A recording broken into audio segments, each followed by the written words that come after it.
اور جب مسلم لیگ قاف کے چودھری شجاعت حسین کو ایک جگہ اٹھا کر لایا گیا تو مبینہ طور پر اس میں بھی انہوں نے تمام تر کردار ادا کیا تھا آصف علی زرداری صاحب کے ساتھ چیزیں طے کرنے میں. یہ سالک حسین کے ہم زلف ہیں، تو دونوں کی بیگمات بہنیں ہیں. تو یہ جو ہیں ان کا نام دیا گیا ہے. یعنی ایسے نام دو، اتنے متنازع نام دو کہ دوسری پارٹی کا ایک قبول نہیں ہے تو پھر آپ دوسری پارٹی کے نام قبول نہیں کریں گے. اس کا مطلب ہے فیصلہ جائے گا سکندر سلطان راجہ کے پاس، نواز شریف کے قریب ترین آدمی کے داماد کے پاس، اور وہ کام کریں گے جو نواز شریف کی مرضی کا ہوگا. صاف طور پر نظر آ رہا ہے. تو سکندر سلطان راجہ فیصلہ کریں گے اور وہ فیصلہ پاکستان تحریک انصاف کو نقصان پہنچانے کا فیصلہ ہوگا. یہ روایات ہیں مسلم لیگ نون کی. سیٹھی صاحب نے بھی بڑا زور لگایا ہے کہ وہ بھی ان ناموں میں شامل ہو جائیں، لیکن سیٹھی صاحب کا نام اب کی بار نہیں آیا. ان کو ویسے ہی نواز دیا گیا. مسلم لیگ نون تو کرتی ہے، سیٹھی صاحب کو نواز دیا، فہد حسین کو نواز دیا، کابینہ میں لے آئے. پچھلی بار انہوں نے مختلف صحافیوں کو، کسی کو کہیں ترجمان لگا دیا، کسی کو کہیں چیئرمین لگا دیا. یہ تمام کام کیے تھے. اب بھی یہی رویہ مسلم لیگ نون کی جانب سے جاری ہے. تو یہ ان لوگوں کی روایات ہیں. یعنی پارلیمانی روایات آپ اتنے برے انداز میں انجام دیں گے کہ پھر وہی آپ کی جمہوری ڈکٹیٹرشپ آگے چلے گی، وگرنہ کام نہیں چلے گا. تو انہوں نے یہ کام کیا تھا. اس کے علاوہ ایک چیز اور ہوئی ہے، ایک عدد خفیہ ملاقات ہوئی ہے. اب اس ملاقات کو خفیہ کہنے کے لیے تھوڑی سی ہمت چاہیے.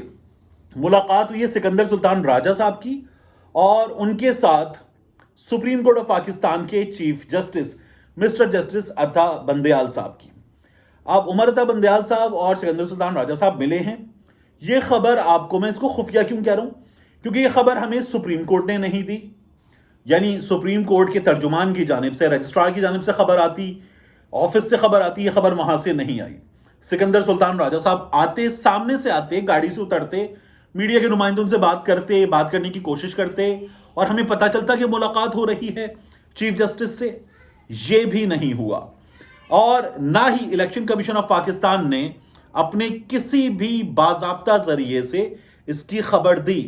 تو الیکشن کمیشن آف پاکستان کے ترجمان کی جانب سے چینل پر، پریس ریلیز میں، ٹویٹر پر کہیں خبر نہیں دی گئی. وہ ٹویٹر کا استعمال کرتے ہیں تو وہاں سے بھی خبر نہیں آئی.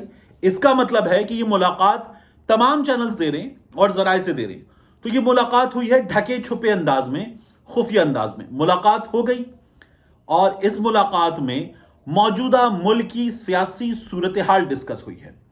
اس وقت موجودہ ملکی سیاسی صورتحال میں ایک جانب پاکستان تحریک انصاف ہے جو پورا زور لگا رہی ہے کہ الیکشن چاہیے، دوسری جانب حکومت ہے جو الیکشن سے بھاگ رہی ہے. لیکن جو الیکشن کمیشن آف پاکستان ہے اس کا اس میں کوئی کردار نہیں ہے.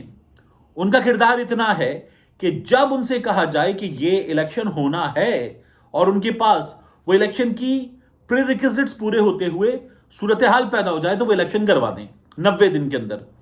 لیکن یہ پہلے بھی عدالت عظمیٰ کے سامنے بتا کر بھاگ گئے تھے کہ ہمیں 6-7 مہینے چاہیے اور مل گئے تھے. اب بھی انہوں نے چیف جسٹس سے ملاقات کی ہے. اطلاعات یہ ہیں کہ یہ پہنچے ہیں سپریم کورٹ. کیوں؟ آپ باضابطہ ملاقات کیجئے. لیکن آپ ایک ملاقات کرتے ہیں، اس ملاقات کی خبریں میڈیا کے ذریعے آتی ہیں سورسز کے تحت. ایسی ملاقات ہوئی ہے. اب ان حالات میں سکندر سلطان راجہ صاحب کا کوئی کردار نہیں ہے، اور اگر کوئی معاملہ الیکشن کروائے جائیں ٹائپ کا چیف جسٹس صاحب کے پاس نہیں ہے تو پھر یہ ملاقات بھی نہیں بنتی. خبر یہ ہے کہ پاکستان میں اس حکومت کے دوست یہ چاہتے ہیں کہ ابھی الیکشن نہ ہو.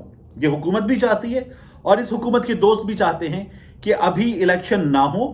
تو اس بات کو یقینی بنانے کے لیے انہیں مختلف جگہوں پر اس میسج کو پہنچانا ہے کہ ابھی الیکشن نہیں ہو سکتے.